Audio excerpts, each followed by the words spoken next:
In the past few weeks, I have coordinated with the Office of the Majority Leader regarding the membership of the committees I hold as chairman.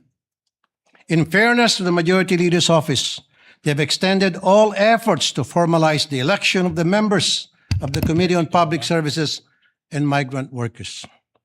What disturbs me is that it is the inaction of the Minority Floor Leader to confirm these memberships that holds important LEDAC bills hostage, such as the Department of Water, crucial franchise bills, and the OFW reintegration bills.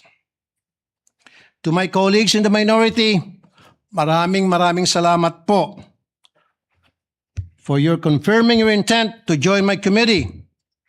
But to the minority leader, my good friend, Senator Alan Peter Cayetano, it is time that we cooperate so that we may get back to legislating.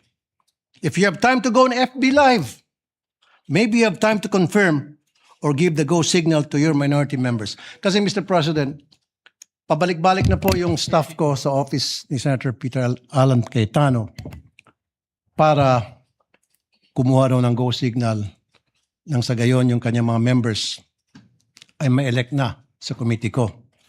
And all of them were saying we're more than happy and willing to sign, pero ayaw ni Senator Cayetano, Alan Cayetano.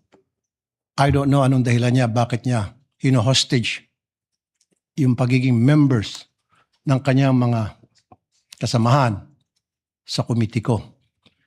Hino-hostage niya po yung mga LEDAC bills sa kanyang pagtanggi na bigyan ng go signal ang kanyang mga kasamahan sa minority para pumirma. Mr. President, sana makarating to kay Senator Alan Peter Cayetano. Kanina sana kausapin ko po siya, kaso wala po siya dito ngayon. Therefore, I have no choice para dalhin to sa floor. Maraming salamat, Mr. President. Thank you, Mr. Senate President. Actually, I don't really have to stand anymore because the Senate President already responded in the manner that I believe is becoming of the Senate. Senator Tulfo, madali niyo naman akong tanungin, alam niyo naman kapatid ko si Alan, kung gusto niyo may iparating. Huwag na ho kayo magdrama ng mga pa-hostage. Hindi ho tayo ganito dito. And I certainly hope that you don't set a precedent kasi I don't know the Senate President to be that way. I don't know the Majority Floor Leader to be that way. He happens to be seated beside the former Senate President. The Minority Floor Leader doesn't happen to be here. I can talk to him. Pag in-ignore niya kayo and the next day, wala pa rin, then sige, sabihin niyo yung gusto niyo. Pero huwag naman sanang ganun. Wala akong naalalang ganun magsalita dito sa Senate for the 19 years that I've been a senator. Yun lang naman po. Thank you, Mr. Senate President. Ubusin ko muna yung tawa ko.